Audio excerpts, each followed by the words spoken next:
안녕하세요. 안녕하세요. 이렇게 주중에 저녁 시간에 시간 내는 게 쉽지 않은 일인 거 제가 잘 알고 있고요. 또 요즘에 하도 삶이 치열해서 어느 때건 어렵지 않은 때가 없었지만 우리 자녀 세대도 그렇고 우리 어른 세대도 그렇고 요즘처럼 이렇게 어려움을 아주 피부로 느끼면서 사는 때가 없는 것 같습니다.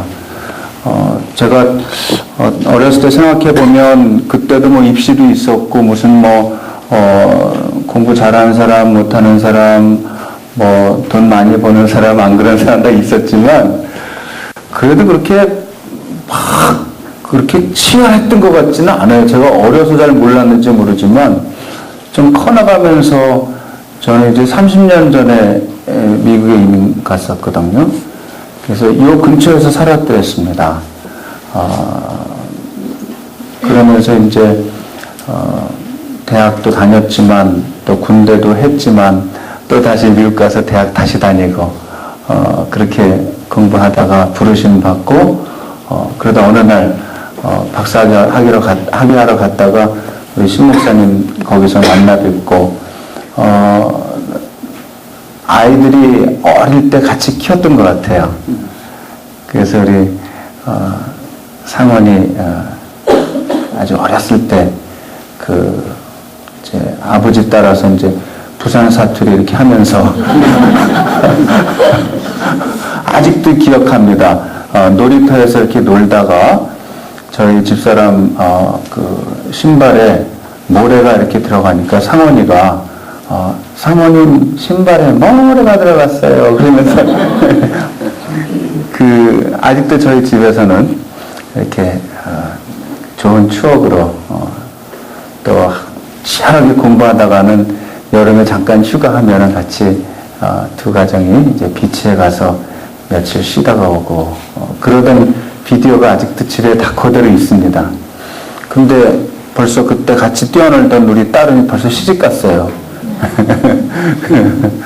그리고 또 이제 아기까지 갖게 되고 세월이 그냥 그렇게 흘러버리고 목사님과 저는 그 시절 그대로 30대 그 시절이 그대로 있는 것 같은데 머리는 빠지고 저는 하얘지고 둘 중에 하나더라고요. 빠지든지 하얘지든지. 제가 오늘 여러분들 교육학을 하는 사람으로서 특별히 이제 기독교 교육학을 하는 사람으로서 여러분들에게 그래도 일반 목회를 하시는 목사님을 모시지 않고 학교에 있는 교수 목사를 초빙했을 때는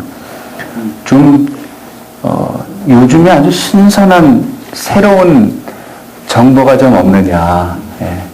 그런 갈증도 좀 있을 것 같아요. 제가 만약에 여러분 입장에 대해서 앉아있고, 강사로, 목사지만 이제 교수를 하고 있는 사람이어서 강의를 하면. 그래서 오늘 제가, UN 미래 보고서 2030이라는 책을 사갖고 보다가 왔습니다.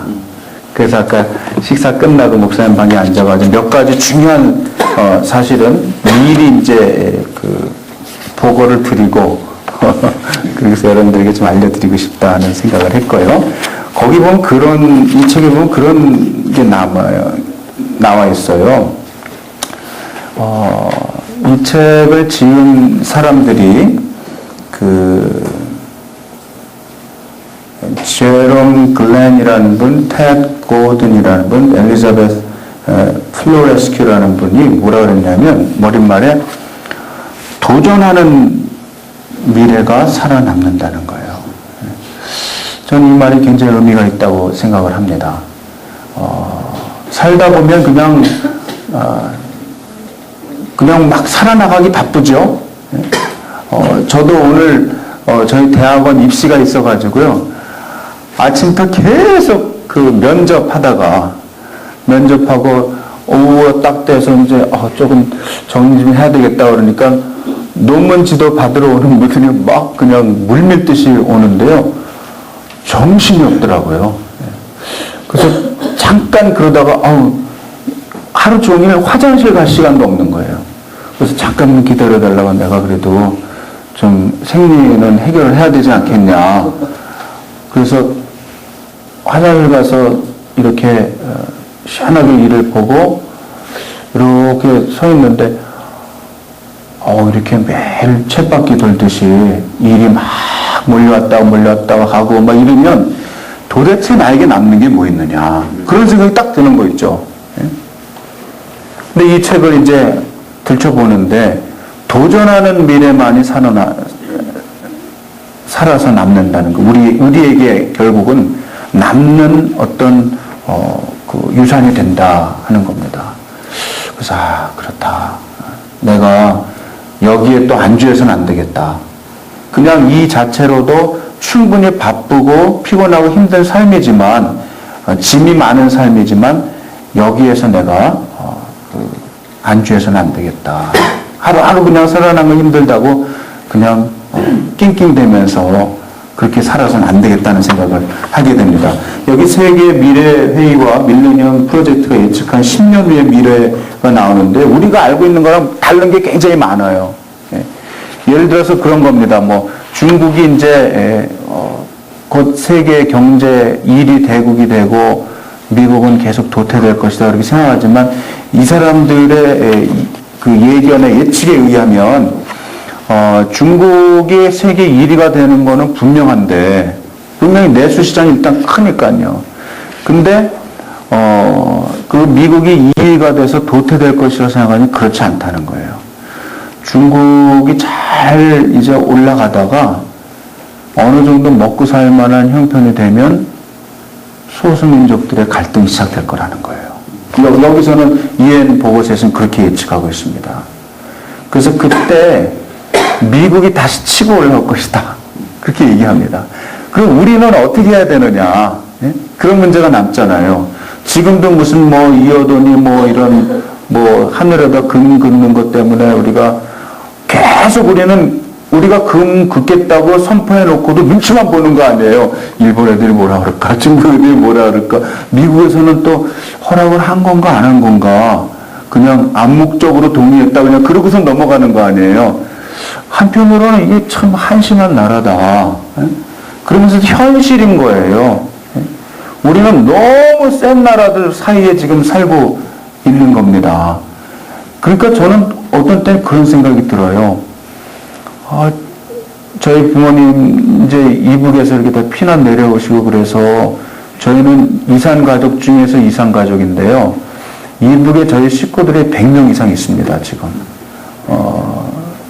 그래서 어떤 때는 북한의 그런 그 공산 정권이 밉고 그러다가도 그래도 걔네들이 거기서 이렇게 계속 총칼 겨누고 이렇게 잡아먹을 듯이 이렇게 하니까 우리가 그냥 늘 긴장해가지고 이렇게 견디는 거 아닌가. 아마 우리가 다 편안하고 그랬으면 어떻게 될지 모를 거예요.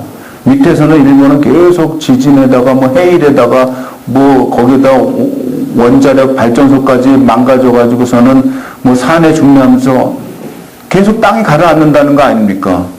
한 번은 일본의 가고시마라는 동네에 갔었는데요.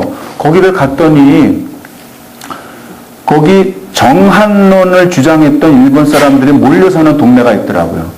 그러니까는 일본이 살 길은 한국을 정벌하는 길밖에 없다는 거예요. 근데 제가 일본 사람이라도 그러겠어요. 아니, 땅은 가라앉지, 화산은 계속 터지지, 지진은 계속해서 갈라지지, 해일은 몰려오지. 예? 그 섬나라에서 갈 데가 어디 있어요? 한국밖에 더 있어요. 대륙으로 오려면. 그러니까 어떻게 해서든지 힘을 키워가지고선 한국으로 올 텐데 한편으로 밉고 그러면서도 그래도 일본한테도 또 좀 고마운 거예요. 일본 애들이 거기서 맨날 쳐들어오려고 이러니까 우리는 그래도 빗장을 걸어 잠그면서 그래도 정신 차려서 그래도 오늘날 삼성 같은 그런 회사도 나오게 된 거고, 예? 또 북한 애들이 그러고 있으니까 또 중국이 오늘날 막 그렇게 치고 올라오고 러시아는 아직도 시퍼렇게 살아있고, 예? 또 미국은 우리의 가장 친한 동맹인 것 같으면서 또 전혀 손해보는 일은 또 안 하는 그런 나라고, 이 여러 가지 생각하니까 우리는 진짜 위밖에 바라볼 데가 없는 거 아니에요, 한국은. 예? 그리고 계속 도전할 수밖에 없는 나라로 지금 존재하고 있는 거 아닙니까?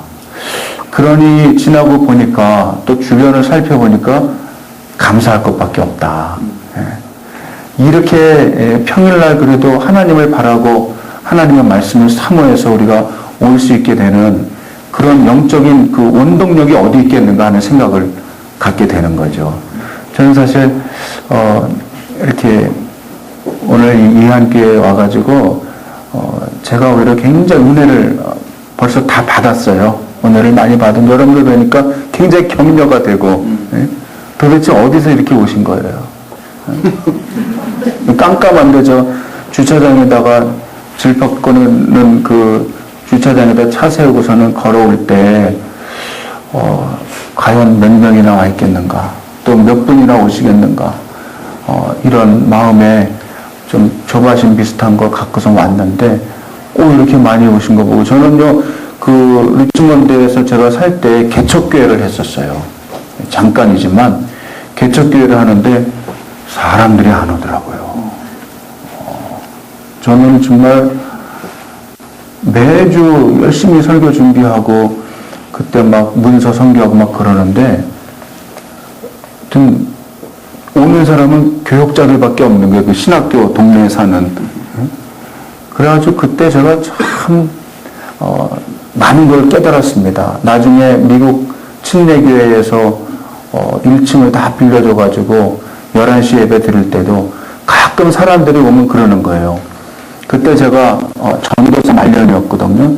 전도사님이 이제 와서 설교도 들어보고 같이 이렇게 지내보니까는 나쁜 사람 같지는 않은데 문제는 여기 평생 사시면서 자기 장례 치러줄 거냐는 거죠. 나한테 시장가 보내줄 거냐는 거죠. 그래서 선생님, 제가 그거는 어떻게 약속을 하기가 어렵습니다. 하나님 어떻게 인도하실지도 모르고요. 그래서 한다는 거예요. 자기는 와서 보고서 그래서 자기는 오기가 어렵다는 거예요. 자기는 한번 교회를 정하면 전도사님이랑 평생 그 교육자들이랑 있을 교회를 간다는 거예요. 그래서 목회라는 거는 순전한 헌신을 의미하는 거구나. 목회라는 거는 평생같이 살겠다는 그런 약속을 의미하는 것이구나. 제가 그렇게 생각하면서 많은 걸 배웠습니다. 교회는 하나 올 때마다 저의 모든 몸의 세포가 다 살아나서 환영하는 거예요. 또 한 분이 오셨다. 그래서 막 열심히 국수 말아가지고 저희 집사람은 먹이고, 또 그냥 저는 말씀 준비해가지고 그렇게 눈물로 말씀을 전해도 결국 와서 다 보고서는 떠나는 거 있죠. 나중에 교회 문을 닫을 때 어떤 분이 편지가 왔어요. 그래서 그동안 보내주시는 문서 선교하는 주보의 글을 보고서 너무나 은혜를 받아서 이제 교회를 그만하신다고 해서 자기는 리치몬드 시내에서 짜장면을 파는 한국 사람이라는 거예요. 그래서 우리 집에 와가지고 짜장면이랑 짬뽕이랑 탕수육 잘 만들어 놓을 테니까 좀 와서 먹으라고. 그래가지고 거기 가가지고 배 터지게 먹었습니다. 집사님 너무 감사합니다. 처음이자 마지막이에요. 그분은 저를 한 번도 본 적도 없고 저도 본 적도 없고, 그러면서 그러는 거예요. 이 땅에서 교회를 섬긴다는 것이 얼마나 힘든 일인지. 사실은 평신도들도 이게 보통 도전이 아닙니다. 한번 교회를 정하면 움직일 수도 없는 거고 함부로 행동할 수가 없는데 너무나 어려운 헌신을 할 수밖에 없는 그런 형편이라고. 제가 그러니 여기 와서 얼마나 큰 은혜를 받겠어요. 이렇게 예수님의 제자보다 지금 한 10배 이상의 숫자가 이렇게 와서 앉아 있습니다. 이제 말씀을 시작하면서 준비한 동영상을 하나 같이 보겠습니다. 준비됐나요?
동영상 보시고 뭘 느끼셨어요? 어떤 말이 제일 귀에 자꾸 와닿나요? 자꾸 Don't lose us, 그쵸? 우리 잃지 마세요, 그러죠? 네. 또 어떤 내용이 좀 충격적인가요? 그렇죠. 그 핵심이죠. 한 세대를 잃어버리면 교회가 없어진다는 거예요. 그 위대했던 성경 속의 교회들이 지금 살아남는 교회가 거의 없습니다. 한때 유럽에서 그렇게 엄청나게 화려하게 아주 붐비던 교회들이 한 세대 양육을 게을리하고 전도를 게을리했더니 지금은 굉장히 어렵죠. 제가 한 번은 에딘버러 대학에 갔다가 에딘버러 대학에서 저쪽 언덕으로 이렇게 보면은 아주 멋있는 에딘버러 성이 보이거든요. 스코틀랜드잖아요. 거기가 바로 우리 한국의 장로교를 가르쳐준 스코티시 프레스비테리안 처치, 스코틀랜드의 장로교입니다. 가서 실제 예배를 들어보면 거의 이질감을 느끼지 못해요.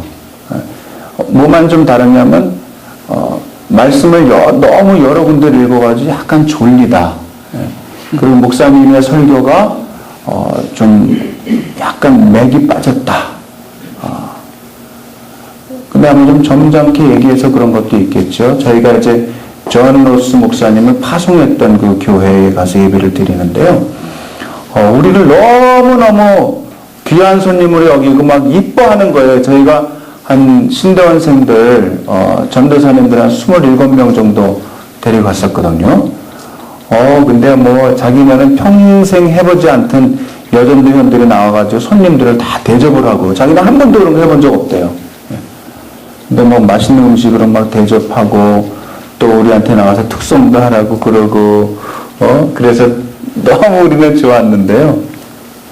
그 교회 벽에 한 군데 이렇게 가보면 영락교회에서 그 우리에게 로스 목사님 같은 분을 파송해줘서 우리 한국이 이렇게 성경을 알게 되고 예수를 믿게 되었다. 그래서 감사하다. 그래서 감사패까지 교회 벽에 박혀 있어요. 근데 결국 그 교회도 보니까 활발한 스코틀랜드 장로교회 중에 하나인데도 젊은 사람이 없는 거예요. 별로. 너무너무 아쉽더라고요. 그리고 에딘버러 성인들을 이렇게 쭉 걸어가다 보면 정말 교회는 이렇게 지어야 돼 하는 그런 느낌의 아름다운 그 고딕의 그 건물이 있잖아요. 거기에 갔는데 앞에 딱 가보니까 오늘의 설교, 뭐 2주의 설교 있는 게 아니고 2주의 공연장이 돼버렸어요. 교회가 그 큰 건물을 활용할 수 있는 또 그거를 관리할 수 있는 경제적인 능력이 안 돼가지고 팔아버린 겁니다. 너무너무 고풍스러운 아름다운 교회인데 정말 우리 한국 사람들 거기에 그 도시에 10만 명만 풀어놓으면 완전히 정복할 수 있겠더라고요. 근데 그런 교회가요, 스코틀랜드뿐만 아니고 뭐 저 체코에 가도 그렇고 슬로바키아 가도 그렇고요, 헝가리 가도 그렇고 또 심지어 프랑스의 파리에 들어가도 너무너무 아름다운 교회들, 또 성도들에게도 그득하게 프랑스 사람들이 앉아 있음에도 불구하고 너무나 헌금을 안 하는 거예요. 그러니까 뭐 목사님이 한번 한국의 교회가 그렇게 발전했다 해서 그러면 가고 싶다, 와보고 싶다 그래서 저희가 초청을 했거든요. 근데 안 오시는 거예요. 그래서 제가 이메일을 보냈어요. 왜 안 오시냐고 그랬더니 차비가 없어서 못 간대요. 너무너무 힘들어 하더라고요. 저는 우리 지금 상황이 어떻게 보면은 우리 세대까지는 교회를 잘 섬기고 우리 세대까지는 그래도 신앙생활 하는데 그렇게 어려움이 크게 없을지 모른다는 생각을 해요. 그러나 문제는 뭐냐면 우리의 다음 세대들이 우리처럼 이렇게 주중에 성경학교, 작년 성경학교 열어도 오겠느냐. 또 우리 다음 세대들이 예수님만을 주로 섬기고 모든 세상의 가치보다 더 신앙의 가치를 우선을 두고 신앙생활하는 그런 자녀들이 되겠느냐. 그건 우리에게 달려있다는 겁니다. 저는 이제 그런 생각을 해봐요. 지금도 이렇게 생각해보면, 그냥 저희 집안도 그냥 한국에서 그냥 살았으면 제가 아마 지금 목사가 되지 않았을 겁니다. 아마 저희 아버님이 저 구로동에서 이렇게 회사를 하고 계셨거든요. 그 공장도 큰 거 갖고 계셨어요. 그래서 아마 저는 지금쯤 아마 간암이나 뭐 이런 거 걸려서 지금 죽어가고 있을지 몰라요. 술 하도 먹어가지고. 또 놀기를 좋아하고 먹기를 탐하는 그런 습성이 있기 때문에 굉장히 아마 그렇게 재미나게 그냥 살았을 거예요. 세상적으로. 근데 한 33년 전에 저희 집안이 다 미국으로 갔어요. 저도 이제 같이 가려고 그랬는데 안 되더라고요. 저는 비행기를 타려고 그랬더니 군대를 하라. 그래서 제가 고스란히 남아가지고 이제 군대 생활을 하고, 그래서 지금 생각해 보니까 왜 하나님께서 저희 가정 그렇게 보내시고 미국에 보내시고 또 거기 가서 또 그 생각도 안 했던 공부를 더 하게 되고 또 부르심을 받게 되고 이렇게 됐을까? 하나님의 계획은 뭐였을까? 그런 생각을 해보는 거죠. 저는 제가 저희 집안 얘기를 들으려고 그러는 게 아니고 지금 오늘 여러분들께서 미래 세대를 위한 진정한 영성을 가짐으로써 우리를 통해서 다음 세대들이 신앙의 도를 깨닫고 이 교회를 섬기고 이 나라가 복음화되는 데 일조하게 되기를 간절히 바랍니다. 여러분들 그거를 원하시기 때문에 이 자리에 오셨다고 저는 생각을 해요. 아마 세상은 조금 더 세월이 지나면 지날수록 더 살기가 힘들어질 겁니다. 지금 세계 인구로 볼 때, 세계적으로 볼 때 출산율이 2.5명이거든요. 전 세계로 볼 때. 근데 우리나라는 지금 1.2명인가 그렇죠? 2018년 이후에는 우리나라가 지금 상태로 가면 인구 감소국이 될 확률이 많다는 겁니다. 그리고 2025년 이후에는 지금은 젊은 사람이 하나 벌어가지고 두 분의 어르신을 이제 섬기게 되는 그만큼 텍스를 내는데 이제 2025년 이후에는 이 상태로 나가다가는 성인 젊은이 하나가 벌어가지고 어른을 4명을 세금을 내서 섬겨야 되는. 그래서 이렇게 놔뒀다가는 잘못하면 수많은 젊은이들이 이민을 가게 될지 모릅니다. 그래서 지금 이 땅에만 해도 150만의 외국인 노동자들이 와서 살고 있는데요. 이제 한 10년, 15년 지나면 이 땅에 20%가 외국인이 된다는 게 지금으로 나가면. 그러면 700만에서 800만 정도의 외국인들이 와서 우리나라에서 살게 될 것이다. 그때는 아마 이렇게 그 다국적의 그 기업뿐만 아니고 결혼도 그렇게 이렇게 많이 혼혈 민족들이 많이 나올 정도로 그렇게 할 수밖에 없게 될 겁니다. 아마 지금도 사실 우리가 다 완전히 한국 사람으로 생겼다고 보기는 어렵거든요.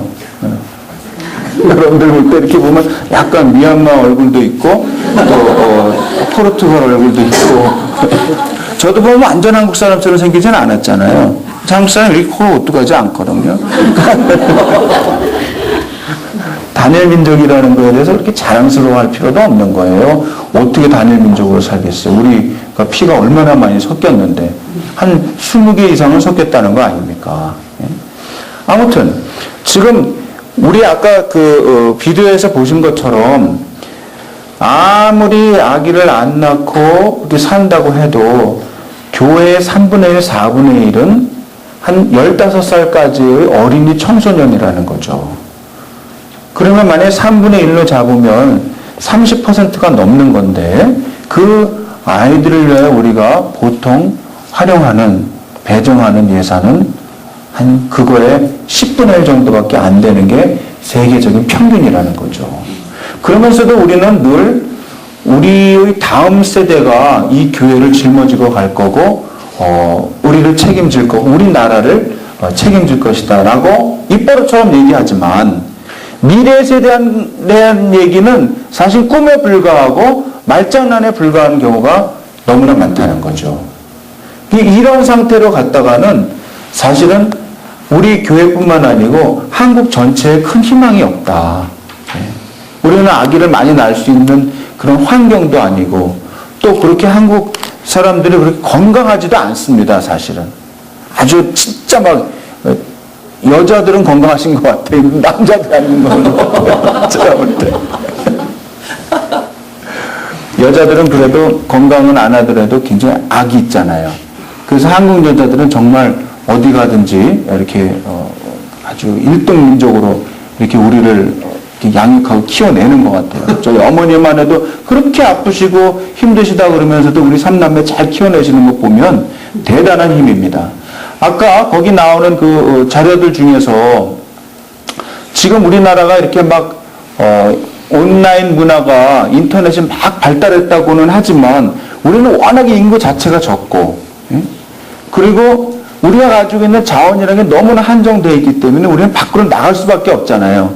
제가 지금도 인도네시아나 이런 말레이시아나 이런 저쪽 나라들 있죠. 동남아시아의 그런 큰 나라들 가서 상대해보면 필리핀이나 상대해보면요, 거기서 오는 친구들은 굉장히 여유가 있습니다.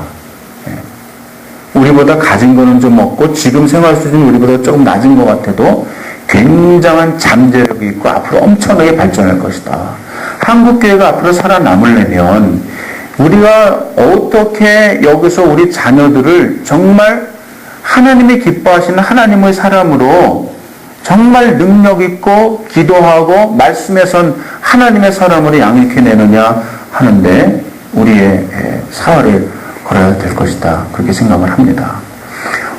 이제 지금부터 한 5분에서 8분간 잠깐 쉬시고요. 그 다음에 말씀으로 들어가서 한번 같이 공부하도록 하겠습니다.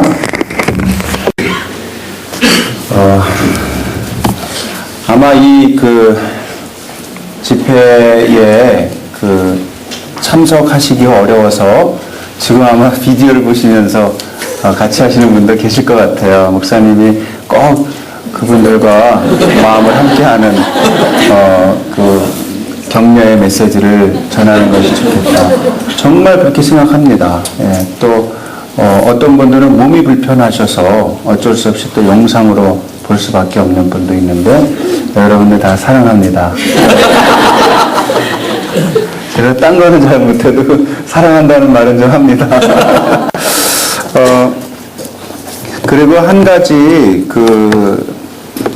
제가 여러분들 희망을 드리고 싶은 게 뭐냐면 이 방에 오늘 오셔서 같이 말씀을 들으시는 분들 중에 한 분에게 제가 제 책을 하나 드리겠습니다. 다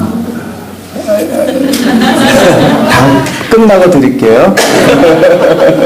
그러니까 그래도 희망을 잃지 마시고 끝까지 눈꺼풀이 무거워도 눈을 뜨시고 같이 하시면 좋겠습니다. 그래도 이게 상 받은 책입니다. 맑은 영성, 맑은 가르침이라는 제 교육 수필책인데요. 그래도 제가 제일 세수하고 찍은 사진 여기 있습니다. 자, 하나님 말씀 같이 한번 보겠습니다. 누가복음 18장 말씀입니다.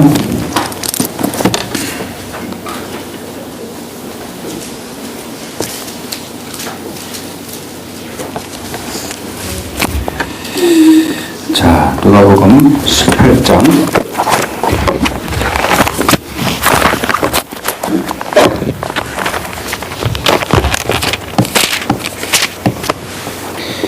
18장 9절부터 14절까지인데요. 제가 먼저 한 절 읽고 그 다음에 여러분들 이렇게 받아서 교독하겠습니다. 또 자기를 의롭다고 믿고 다른 사람을 멸시하는 자들에게 이 비유로 말씀하시되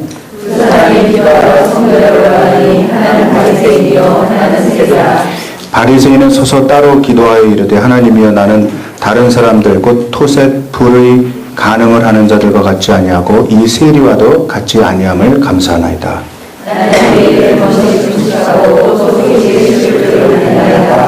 세리는 멀리 서서 감히 눈을 들어 하늘을 쳐다보지도 못하고 다만 가슴을 치며 이르되 하나님이여 불쌍히 여기소서 나는 죄인이로소이다 하였느니라.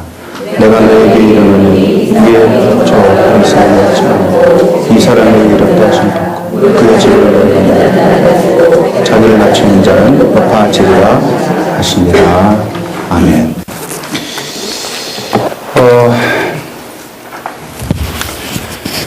제가 한번 합정동 그쪽에 있는 그 홍성사라는 그 서점에 갔었거든요. 거기 가서 이제 그 앞에 보면 그냥 아주 굉장히 평범한 동네길인데 찻집이 몇 개가 있습니다. 굉장히 그 운치가 있어요. 거기 양화진 그 뒤 이렇게 가면 그냥 보통 마포의 그 동네입니다. 거기서 이제 차를 한 잔 마시고 그 홍성사 서점에 들어가서 책을 이것저것 이렇게 막 뒤적이면서 보는데 어느 책 제목이 뭐냐면 내 속에 숨겨진 바리새인 그런 책이 있더라고요. 그 책을 보는데요. 제목을 딱 봤는데 막 숨이 콱 막히는 거예요. 아 그래 내 속에 숨어있는 이 바리새인이 있구나. 에? 아 그래 내가 그런 사람이구나. 나는 지금 신학교에서 하나님의 일꾼을 양성하는 그런 중차대한 사명을 맡아 있는 그런 교수로서 살지만 내 속에 얼마나 여기 지금 누가복음에 나오는 바리새인과 같은 모습이 있는가. 여기 한번 보시면요. 예수님께서 이 말씀을 비유로 하시면서 굉장히 의미심장한 얘기를 하십니다. 9절에 나오는 말씀 보세요. 또 자기를 의롭다고 믿고 다른 사람을 멸시하는 자들에게 이 비유로 말씀하시되 이 세상에 이런 사람이 있다는 거예요. 근데 이게 특별한 사람이 아니고요. 자기를 의롭다고 믿고 다른 사람을 멸시하는 자들이 꽤 있습니다. 근데 그게 다른 사람이 아니고 그게 나라는데 그게 문제가 있어요.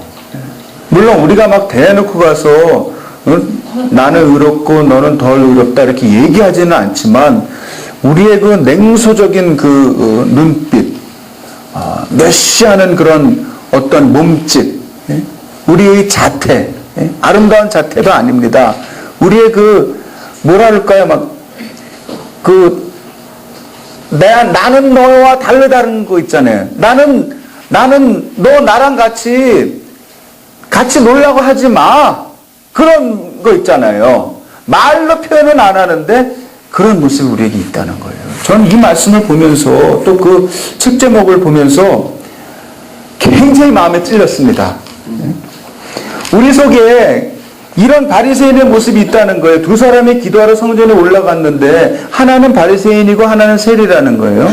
또 여러분 바리새인은 아무나 되는 게 아닙니다. 바리새인은 예수님 당시에 바리새인은 퀀티티 컨트롤을 하던 때입니다. 그러니까 양을 조절하던 때예요. 숫자를. 그래서 바리새인은 자기가 하고 싶다고 되는 게 아니고 우리는 그냥 말로 에이 바리새인 같은 놈아 이렇게 얘기하지만 사실은 바리새인 되는 게 굉장히 어렵습니다. 바리새인은 그때 당시 6,000명 정도밖에 없었다는 거예요. 그 이상 되려고 하면 될 수도 없었고 거기까지 딱 이렇게 제한을 해놓고 한 사람이 죽든지 하면 그 바리새 회에 들어올 수 있도록 한 사람 문을 이렇게 열어준다는 거예요. 그리고 바리새 회에 들어가려면 적어도 2-3사람의 바리새파 사람이 바리새 회에 입회하고자 하는 사람을 졸졸졸졸 따라다니면서 심지어 자는 시간까지 먹고 입고 뭐 친구 만나고 물질 생활하고 기도하고 회당에 가고 이런 거 다 간섭한다는 거예요. 다 노트 갖고 다니면서 다 기록한다는 거예요. 그래서 여기 이 사람이 뭐라 그래요? 자기가 지금 바리새파의 사람이 된 거예요. 뭐라고 기도하냐면 굉장히 자랑스럽죠, 사실은. 어떻게 기도하는 모습부터 한번 보십시오. 요게요, 11절과 13절 말씀이 문학적으로도 너무나 기가 막히게 대조를 이룹니다. 이럴 수가 없어요. 나는 이 하나님의 말씀이요, 이러니까 진짜 이게 성경의 하나님의 말씀이다. 그리고 문학적으로도 너무나 아주 처절할 정도로 이게 딱 대꾸를 이뤄요. 바리새인 보세요. 서서 따로 기도하여 이르되. 서서 따로 기도합니다. 누구로부터 따로 올까요? 세리와 같은 일반 사람들은 놔두고 니네는 나랑 놀라고 하지 말아라. 나는 너네랑 달라. 격이 달라, 격이. 서서 따로 기도하여 이르되 하나님이요. 이제는 자기는 하나님 상대하겠다는 거예요. 하나님이요. 나는 어떤 사람이냐면 다른 사람들 곧 토색, 불의, 간음하는 자들과 같이 아니하고 무엇보다 중요한 건 이 세리와 같지 않음을 내가 감사합니다. 신앙생활의 기준이 늘 중심이 자기고요. 그 다음에 신앙생활하는 방법은 늘 비교입니다. 상대적인 비교. 이 사람보다는 내가 낫지 않냐는 거예요.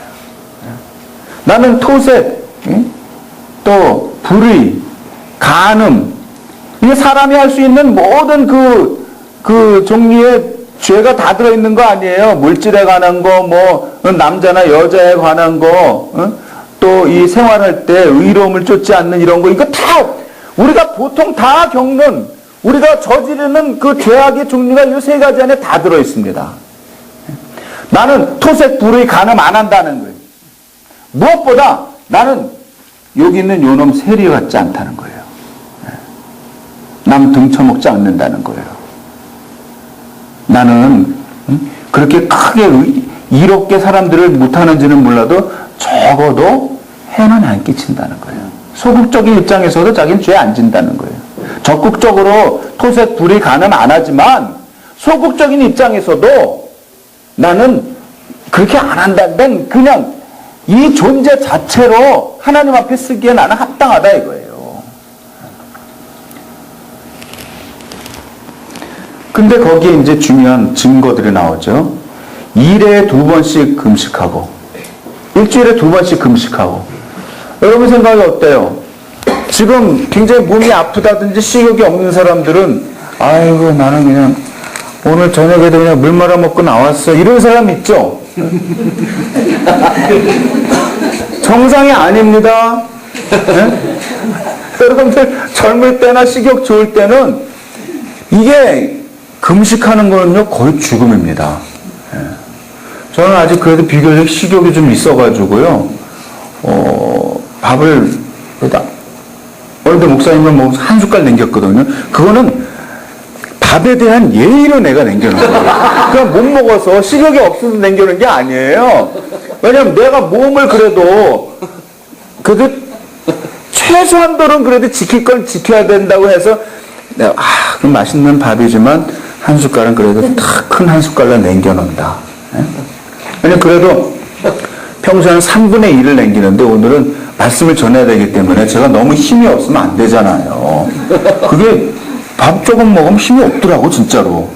옛날엔 그런 거 몰랐는데 이제는 그걸 팍팍 느껴요. 그러니까 이게 1회에 2번씩 금식한다는 거 엄청난 겁니다. 여러분들이 금식할 때 어떻게 하시는지 모르지만 저는 솔직히 여러분들에게 고백을 하면요, 금식할 때 기도하죠.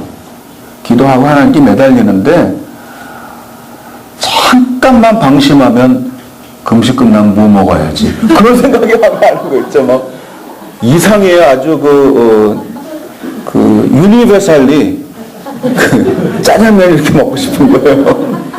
평소에 짜장면집 별로 가지도 않죠. 솔직히 그 지저분한 거 아는데 그 먹어봐야 그 기름 덩어리 그 미원 이만큼 해가지고 팍 집어넣는 거 다 봤잖아요. 응? 근데 이상하게 기도에 집중하다가는 잠깐 정신줄을 놓으면은 뭐 갑자기 막 삼계탕이 왔다 갔다 하고 뭐 예? 평소에 먹지도 않는 무슨 뭐 묵사발 뭐 이런 거 막 생각나고 막 미치는 거예요. 일에 2번씩 금식하고 굉장한 겁니다.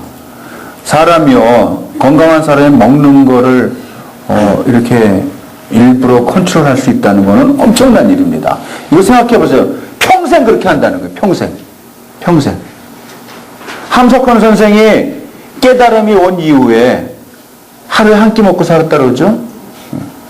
제가 그 청년 시절에 그분 강연회를 막 경찰들 사법경찰들 틈을 이렇게 막 피해서 들어가서 강의 듣고 그랬는데요. 저는 그렇게 살고 싶지는 않아요. 너무 매가리가 없으시더라고. 안 드시니까. 난 그냥 조금 더 먹고 힘있게 살고 싶어요. 너무나 훌륭한 분이시지만 일에 2번 금식한다는 것은 그런 의미입니다. 먹는 거 입으로 들어오는 것 자체를 건강한 사람이 평생 절제하면서 산다는 건 엄청난 이런 헌신이다. 2번째는 소득의 11조를 드리나이다. 여러분 소득의 11조 꼬박꼬박 다 드립니까? 쉽지 않은 거예요. 근데 더 중요한 건 뭐냐면 누군가가 여러분들의 물질 생활을 계속 감시하고 있다는 거예요. 그러니 이게 미칠 노릇입니다. 저는요 어떤 때는요 내가 아무래도 올해 11조나 이런 감사원금을 내서 내가 모르는 사이에 좀 띄어먹은 게 있지. 예? 왜냐면 제가 이렇게 꼼꼼하지 않기 때문에 그냥 이 월급으로 들어오는 거는 딱딱 계산하기가 쉬운데 엑스트라 인컴이 생기거나 그러면 그거를 일일이 다 이거 하기가 어려운 거예요. 어떤 때는요 뭐 너무너무 감사하다고 뭐 이렇게 지도에서 너무너무 감사하다 그러면 선물권 같은 거 넣고 그런 때도 있잖아요. 그런 일이 이제 거의 없지만 생활이 어려워지니까 거의 없더라고요. 예? 거의 기대도 안 해요. 그냥 내가 주고 말지. 근데 그런 거 다 11조 하냐 이 말이에요. 예? 소득의 11조 하는 거를 누군가가 꼼꼼히 24시간 여러분들 지켜보고 있다고 생각해 봐요. 그거 환장할 노릇입니다. 이거 한다는 거예요. 대단한 삶의 절제입니다. 바리새인 우리가요 말로 야 이 바리새인 같은 놈아 함부로 얘기할 게 아닙니다. 그분들은요 굉장한 자기 의의를 주장할 만한 그런 근거가 있다. 근데요 13절에 보세요. 저는 이 말씀 보면서요 제가 지난달인가에 그 어느 교회에 이제 교사들 중심으로 부흥회를 해달라고 그러더라고요. 근데 거기는 굉장히 또 재미난 교회예요. 철야기도 때 해달라고 그러더라고요. 철야기도에 교사들을 다 나오게 하겠대요. 그래서 한 100명도 넘은 교회예요. 근데 진짜 제가 교사들은 좀 손 좀 들어봐 주시라고 했더니 한 150명 이상의 손을 들더라고요.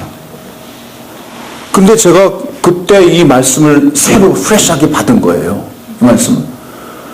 그래가지고 하나님 이건 교사들이랑 별로 어울리지도 않는 말씀인데 이거 전해도 되겠냐고 그랬더니 자꾸 자극을 하시는 거 너 그 이 말씀을 하라. 그래가지고 이 말씀을 하는데요. 제가 이 13절을 읽다가 그냥 울어버렸어요. 너무 나는 세리만침 바리새인은 아예 근처에도 못 가고 이 세리의 이 모습을 볼 때요. 이게 너무 가슴에 사무치는 거예요. 세리가 바리새인이랑 똑같이 기도하는데 아까 바리새인 서서 따로 기도했지만 세리도 이렇게 겉으로 볼 때는 따로 기도하는 것처럼 보입니다. 왜 그러냐면 멀리 서서 아까는 따로 서서 따로 기도하. 이건 뭐예요?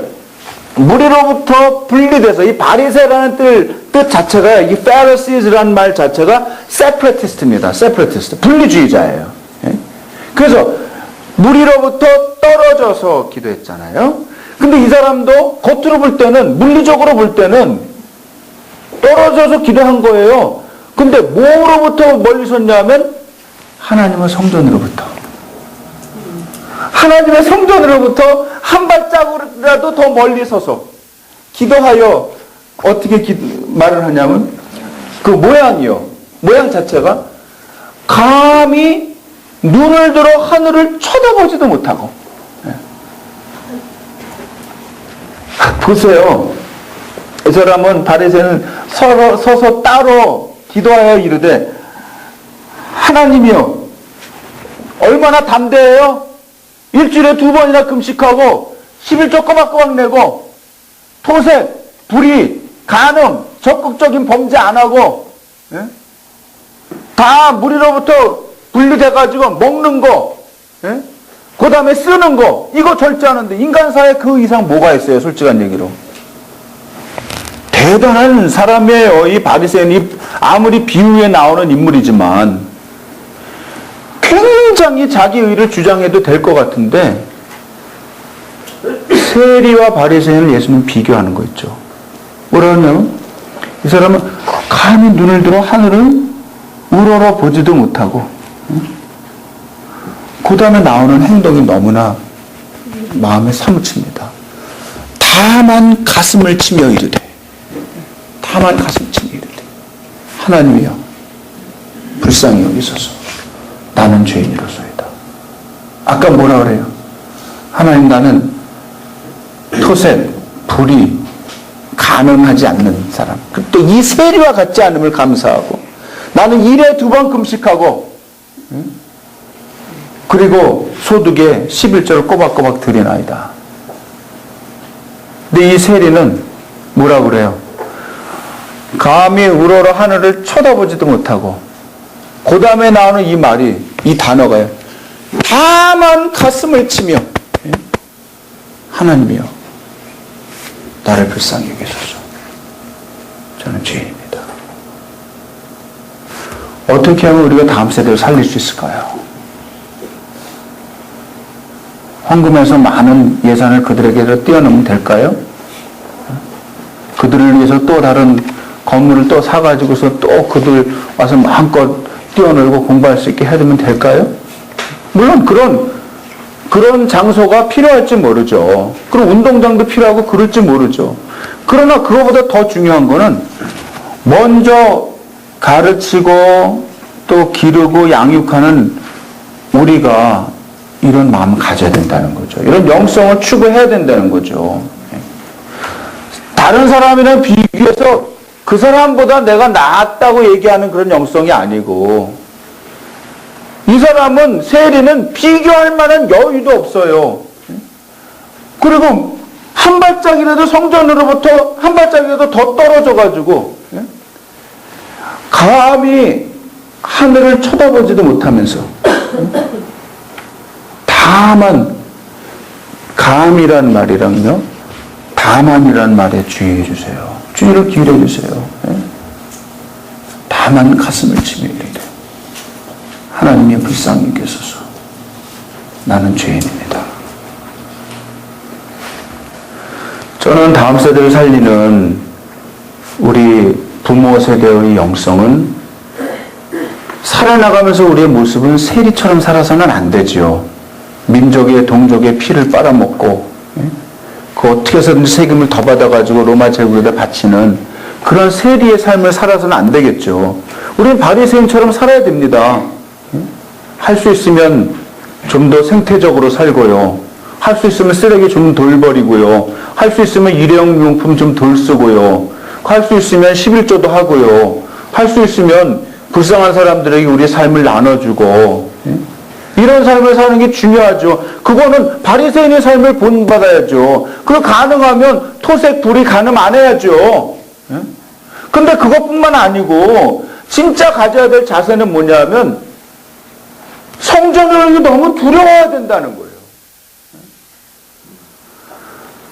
오늘날 물론 여러분들 이 예배당은 여러분이 지은 거 아니에요. 여기 강당에 와가지고 이 어려운 학생들이 있는데 와서 이렇게 같이 예배드리면 너무 아름다워요. 저는 이런 모습이 정말 오늘날 현대교회의 모형이 돼야 된다고 생각을 해요. 자꾸 건물 너무 많이 계속 짓지 말고. 누가 뭐 진짜 감당을 못해가지고 교회당 좀 우리 거 좀 써달라 그러면 너무 감사하다고 하고 가서 쓸 일이지만 일부러 또 막 또 그렇게 할 것까지는 없는 것 같아요. 이런 게 쓸 수 있으면. 물론 여러분들에게도 여러분들의 자체 성전이 필요하리라고 생각을 해요. 그게 앞으로 하나님이 원하시는 그런 꿈이고 또 하나님의 계획이시면 주시면 받으세요. 그러나 그것보다 더 중요한 건 뭐냐면 우리 마음의 성전이 먼저 잘 지어져야 된다는 거예요. 저는 요즘에요, 이렇게 성전에 들어오면서 성도들이 너무 겁없이 들어오는 거에 대해서 경악을 금치 못합니다. 제 자신도 그렇고. 제가요, 가끔 다른 동네 가서 강의하거나 집회를 인도하면 그 동네에 있는 성당에 가끔 들어가 봐요, 성당에. 저는 오늘날 교회가 좀 약간 성당의 모습을 배워야 된다고 생각을 해요. 제가 한 번은 평촌에 갔는데요. 평촌 성당에 딱 들어갔거든요. 그 2층이 그 대성전이에요. 딱 들어갔는데 저 오른쪽인가 왼쪽에 예수님이 가시면을 쓰고 피를 뚝뚝뚝뚝뚝 떨어뜨리면서 십자가에 이러고 달려 계신 예수님의 그 상이 십자가에 딱 달린, 내가 딱 보자마자 찰떡 주저앉아서 아이고 주여, 아이고 주여, 내가 죄인입니다. 그래서는 한참 기도했어요. 이런 죽일 놈이 내가 지금 또 다니면서 이 말씀을 전하고 있는 하나님, 난 아니잖아요. 죄송해요. 한참 눈물로 회개하고 나니까 나중에 생각해보면 내가 성당에 와 있더라고요. 좀 겁이 나야 돼요. 우리는 너무 겁 없는 거 아니에요? 맨날 무슨 뭐 은혜로 뭐 산다고 그러면서 이제는 겁마저 잃어버렸어요. 저는 그래서 이렇게 교회 조명이나 이렇게 성전 꾸미고 그럴 때 요새는 막 십자가도 안 달고 뭐 그냥 너무 환하게 해놓고 무슨 꼭 무대같이 막 해놓고 그런 거 있잖아요. 그런 것도 필요해요. 그러나 너무 그렇게만 가지 말라는 거죠. 교회는 약간 무서워야 돼요. 일부러 무섭게만 하면서 이렇게 나오는 거 할 필요는 없겠지만 사실은 이 하나님께서 임재하시고 거하시는 곳은 이 세상 전체 다 거하시지만 그 예배하러 들어오는 장소에는 정말 경의를 표하면서 신발을 벗고 정말 막 부끄러운 마음에 멀리 서서 감히 하나님 계신 곳을 쳐다보지도 못하면서 타만 가슴을 치면서 죄인입니다 이러면서 들어와야 되는 거 아니에요? 아니 그게 정신이 있는 신자지. 그냥 들어오면서 하이 목사님 일산 잘 있었어? 이건 뭐 이건 아니라는 생각이 드는 거죠. 하나님을 보시기에 물론 아이고 내 새끼 내 집에 와서 이렇게 기쁘게 인사하고 이러는 건 아이고 귀여운 것 하나님 좋아하시겠지만 그래도 와가지고 뻔뻔하게 말해요. 밖에 나가서 할 짓 다 하고 돌아다니다가 와가지고서는 또 아이고 즐거워 너무 이러면 얘가 정신이 없는 거야 뻔뻔한 거야 그러시지 않겠느냐는 거죠. 한번 따라보세요. 멀리 서서 감히 눈을 들어 하늘을 쳐다보지도 못하고 다만 가슴을 치며 이르되 하나님이여 불쌍히 여기소서 나는 죄인이로소이다. 저는 미래 세대를 생각하고 미래 세대를 살리려고 하는 우리 부모 세대가 이런 예수님이 얘기하시는 세리의 영성을 회복해야 된다 생각을 합니다. 놀라운 게 뭐냐면요. 여러분 이렇게 하다가 이 재미난 구절들이 나오는데요. 이게 지금 18장 여기 이렇게 나오잖아요. 이렇게 나오다가 삭개오 얘기가 나와요. 삭개오. 삭개오가 어디 나오나 보세요. 19장에 나오죠. 19장. 누가 보면 19장. 삭개오가 직업이 뭐예요? 세리잖아요. 제가요, 삭개오 입장에서 1인 극식으로 제가 한번 설교를 해봤어요.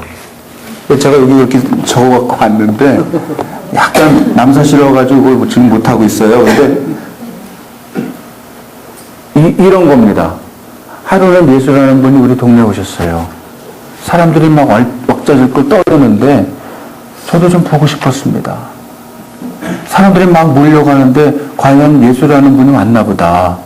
그냥 키가 작아서 안 보여요. 그래서 딱 보니까 돌 무화과 나무가 옆에 있어서 어떤 사람들은 옛날엔 뽕나무라고도 그랬어요. 거기 올라가서 보니까 마침 올라가기도 쉽고 딱 올라가니까 내 키 모자란 것만큼은 딱 보이는 거예요. 예수님이 보이시는 거예요.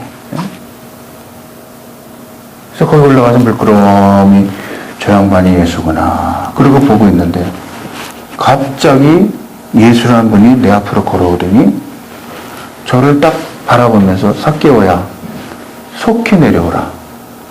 내가 오늘 네 집에 유하여야 되겠다. 나는 깜짝 놀란 거예요. 왜? 내 이름을 어떻게 알아? 네? 물론 악명 높은 세리장이었기 때문에 알 수도 있겠지만 예수께서 내 이름을 안다는 게 놀란 거예요. 이름을 불러주는 거 아니에요. 그래서 사람이 된 거 아닙니까? 그 순간에. 사람 취급을 받은 거 아니에요. 동족들한테 완전히 개자식이라는 소리만 듣고 살았는데 사람 취급을 해주신 거 아니에요. 근데 더 놀라운 건 뭐냐? 삭개오야. 속히 내려오라. 속히 내려오라. 저는 평생 올라가는 삶을 살았습니다. 공부가 부족하면 더 좋은 학교 가려고 죽어라고 과외도 하고 학원도 다니고 공부했고요. 돈이 부족하면 정상적으로 돈을 못 벌 것 같으면 어떻게 해서든지 돈 벌 수 있는 직업을 찾아가지고 내 주머니에 돈이 많이 들어오도록 또 올라가는 삶을 살았습니다. 오늘도 올라가 내일도 올라가 늘 올라갔는데 또 예수라는 사람이 안 보이니까 또 올라간 거예요. 왜? 평생 하던 버릇이에요. 늘 올라가는 거예요. 명예를 위하여 물질을 위하여 나의 존재 확인을 위하여 늘 올라가는 거예요. 예수님 뭐라 그래요? 삭개오야 속히 내려오라. 그냥 내려오라는 게 아니에요. 속히 내려오라는 거예요. 너 이제 좀 그만 올라가라는 거예요. 내가 오늘 네 집에 있어야 되겠다. 너 이제는 물질 때문에 명예 때문에 네 삶의 만족을 위해서 계속 올라가지 말고 속히 내려와서 나랑 살자는 거예요. 내가 네 집에 들어가겠다는 거예요. 너는 내 삶으로 들어오라는 거예요. 너는 나랑 더불어 먹고 나는 너와 더불어 먹겠다는 거예요. 완전한 코이노니아입니다. 삭개오 나는 뒤집어지는 거예요. 근데 누가 더 뒤집어지는지 알아요? 이 말씀과 이 사건 앞에 비유로 말씀하시되 자기가 의롭다고 생각하고 남을 멸시하는 자들에게 비유로 말씀하시되 여기 두 사람이 기도하러 가는데 하나는 바리새인이고 하나는 세리라. 바리새인이 기도하는 거 따로 서서 하나님이여 나는요 불의 토색 간음하지 않고 여태까지 이렇게 살아왔고 여기 있는 이 세리와도 같지 않습니다. 그러면 난 일에 2번씩 금식하고 늘 소득에 11절 드렸습니다 하고 기도할 때 세리는 멀리 서서 멀찍이 서서 자기는요 너무 지금 마음이 타는 거예요. 그래서 자기는 모든 게 하나님으로부터 너무나 최소한 것뿐이라는 거예요. 안 된다는 거예요. 그래서 자기 가슴을 치면서 나는 죄인이라는 거예요. 다만 가슴을 치고 안 된다는 거죠. 나 같은 사람이 그래도 희망이 있냐는 거예요. 이걸 지금 제자들이 다 듣고 있는 거예요. 근데 또 딱 가서 보니까 옆 동네로 갔는데 비유를 얘기하신 세리가 나오는 거예요. 삭개오가, 그 유명한 삭개오가. 예수님 근데 탁 용케 그 사람의 이름을 알고 삭개오야 속히 내려오라. 이게 예수님이 하나님이 아니면 이런 얘기 할 수 있겠어요? 예수님이 우리를 하나님을 만드실 때 같이 계시지 않았으면 어떻게 이 우리의 이 오장육부까지 우리 속 안에 있는 마음까지 이렇게 다 들여다볼 수 있냐고요. 이런 얘기 하나님의 말씀이 아니겠냐고요. 기가 막힌 노릇입니다. 저는요, 오늘 말씀을 통해서 여러분들이 감히 눈을 들어 하늘을 쳐다보지도 못하게 되기를 바랍니다. 오늘날 신약 이후에, 종교개혁 이후의 성도들은 저를 포함해서 너무 뻔뻔해졌어요. 너무, 이제는 그냥 파렴치한 것도 넘어서서, 이제는 그냥 너무나 하나님 앞에서 그냥 무슨 짓을 하더라도 와가지고서는, 야! 빨리 죄 짓고 회개 한번 해! 저희가요, 죄송한데 자꾸 미국 가서 사든 얘기해서 그 제 경험이니까. 낮에 나가서 열심히 공부하고선 밤에 가서 일하는데 일을 할 데가 없어요. 그래서 어느 장로님이 경영하시는 마켓에 가서 일을 했는데 저도 일했고 제 동생 목사도 일했고 뭐 그분은요, 그 교회, 제가 나성연합교회를 다녔는데 거기에 청년회에서 헌신된 사람만 자기 일꾼으로 써요. 왜? 그래야 돈을 안 띄어먹거든. 네. 왜냐면 아무리 열심히 해봐야 그 장사라는 게요, 뭐 1불 남기고 뭐 몇십 점 남기고 이러는 건데 20불짜리 하나 쑥 집어넣으면 한 2시간 팔으면 그냥 그래서 들어가면 끝나는 거예요. 그러니까 우리는 이 몰래 카메라가 무서운 게 아니고 하나님이 무서우니까 이거 못한단 말이죠. 이거 안 한단 말이죠. 그러니까 맨날 알아봐가지고 전도사님한테 알아봐가지고 거기 헌신된 청년들 보내달라니까 맨날 가는 거 아니에요. 근데 헌신은 됐지만 우리한테도 어떤 죄에 대한 유혹이라는 게 있잖아요. 열심히 이렇게 이 일을 하다가도 딱 눈길을 가는데 뭐냐면 플레이보이즈랑 펜트하우스 그 맛있는 그 여자들이 이렇게 수영복 입고 나오는 잡지가 자꾸 눈에 가는 거예요. 그러니까 우리 이제 나중에 보니까요, 목사가 된 우리 친구들, 선교사가 된 우리 친구들은 차마 그거를 안 보려고 자꾸 이렇게 무슨 과자 같은 걸로 이렇게 가려놓고 왜냐면 아직 결혼도 하기 전이고 막 그냥 뭐 활발하게 뭐 모든 몸에 이 막 이게 돌아갈 때니까요. 그걸 좀 안 봐도 자꾸 유혹이 되는 거예요. 가서 한번 쓱 보고 싶은 마음이 있는 거예요. 근데 그 중에 아직도 평신도로 잘 살고 계신 우리 선배가 계세요. 이분이 우리한테 다그더니 권면을 하는 거예요. 얘들아, 뭘 그렇게 고민하냐. 우리가 기도하면서 기도 제목을 내놓거든요. 아, 그게 늘 유혹이 됩니다. 왜냐면 비슷한 마켓에서 다 일하니까. 뭘 고민하니? 보고 잊어버려. 보고 잊어버리라는 거 있어. 역시 큰 분은 다르시다. 뭐 회개할 것도 없다는 거 그냥 이쁘구나. 그냥 그러고는 탁 접어버리라는 거예요. 형, 우린 그거 못해. 이쁜 데서 끝나지 않고 잔상이 남아. 그랬더니 야, 뭐 니네 아직 크게 죄를 안 져봤구나. 그 정도 가지고 뭘 그러냐는 거예요. 우리는 그래. 사랑하는 성도 여러분, 오늘날 부모가 하나님 앞에 이 세리가 가졌던 감히 하늘을 우러러 쳐다보지도 못하고 다만 가슴을 치며 하나님을 불쌍히 여겨주세요. 나는 죄인입니다.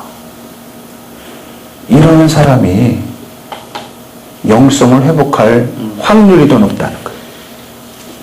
나는 일에 2번 금식하고 11조 꼬박꼬박 드리고 뭐 헌금 영수증 계속 타오고 뭐 이런 그런 어떤 막 수치를 탁탁탁 잴 수 있는 신앙생활을 잘하면서 그래도 이 사람들보다는 제가 낫지 않습니까? 나는 주일에 한 번도 성수주를 안 한 적 없고 늘 봉사했고 늘 나는 부엌을 가까이 했고 화장실을 가까이 그렇게 하면 그게 굉장히 중요한 일이지만 복을 받을 일이고 칭찬을 받을 일이지만 거기에서 머물게 되기가 쉽다는 거예요. 그러니까 봉사하세요. 충성하세요. 헌신하세요. 근데 그 정신과 함께 하나님께 대하여 늘 불쌍히 여겨달라는 세리의 영성을 가지실 수 있기를 바랍니다. 이걸 저는 추구해야 산다는 거예요. 여기 나오잖아요. 누가 의롭다 하시면 받겠느냐? 누가 의롭다 하시면 받겠느냐? 이 세리라는 거예요. 바리새인이 아니라는 거예요. 무릇 자기를 높이는 자는 낮아지고 자기를 낮추는 사람이 높아진다. 이뤄져가는 이 세대, 우리는 아기를 안 낳아서 아이가 없는 것도 있지만 그래도 어떤 데 가보면 애들도 있어요. 바깥에 나가면 애들고 왔다 갔다 하고 그러는데 교회를 안 오는 거예요. 왜? 부모들 자신이 그거에 대해서 크게 필요성을 못 느끼는 거예요. 너 그냥 좋은 사람 되면 된다.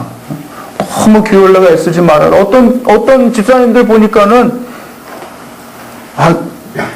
주례해달라고 말을 못해요. 그래서 왜 그러냐 그러니까 신랑대래가 교회를 안 다니거든요. 이러면서 너무 미안해가지고 그냥 어떤 대학에 그냥 교수님한테 부탁하기로 했다는 거예요.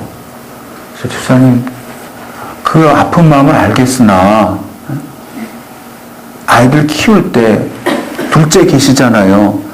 둘째는 절대 그렇게 하지 마세요. 너 믿는 사람이랑 결혼해야 된다. 하나님의 이 정말 주신 이 선물을 복음이라는 선물을 간직하고 진정으로 회심한 사람과 결혼할 수 있기를 바란다. 그래야 너의 자녀들도 하나님의 백성으로 살아가기가 쉬운 거야. 이 세상에 얼마나 유혹이 많은데 그냥 결혼도 그냥 아이고 지금 결혼시키는 게 중요하지 지금 신앙 따질 때가 아닙니다. 속으로 그렇게 생각하실지 모르겠는데 절대 그렇지가 않습니다. 믿음의 사람과 할 수 있도록 가능하면 노력하고 최선을 다해야 할 줄로 압니다. 여기 있는 이 말씀대로 정말 자기 자신이 가난해져서 저는 이 말씀 볼 때마다 사무쳐요.